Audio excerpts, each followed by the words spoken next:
أجمل 5 دول عربية من حيث الطبيعة وحسب منظمة السياحة العربية. عندك 3 محاولات. راح نبدأ نعرف دول العالم حاجة فرغ من هذه.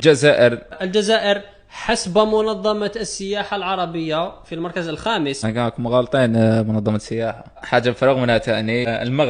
المغرب موجودة في المركز الثالث لحد الآن، راك بدون خطأ. تعدوا كيف باينة بدولة كبيرة وفيها الغاشي. صح. مصر شابة، بس عارف شنو بزاف صحراء. مصر. No, I can't laugh yet. I've got to hold it in. مصر غير موجودة، الخطأ الأول. المضمون هذه كاين في الغاليس. لبنان حاضرة في المركز الثاني. جيراننا من الجهة الأخرى ثاني دوكا تونس. الخطأ الثاني. يعني فرحان يحبوا يخسر أعداء النجاح هنايا. اسم زي الراهي.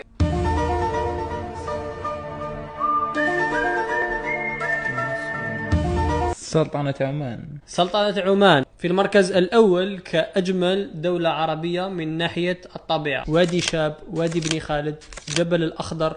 راح نتوقع ممكن بالك تكون قطر. إجابة خاطئة. فشل ذريع أيها الفاشل. صافي بليزير، أعداء النجاح ربحوا اليوم. الدولة اللي بقات في المركز الرابع هي الأردن. مهم ما تنساوش باللي هاد ترتيب القائمة هذه حسب منظمة السياحة العربية.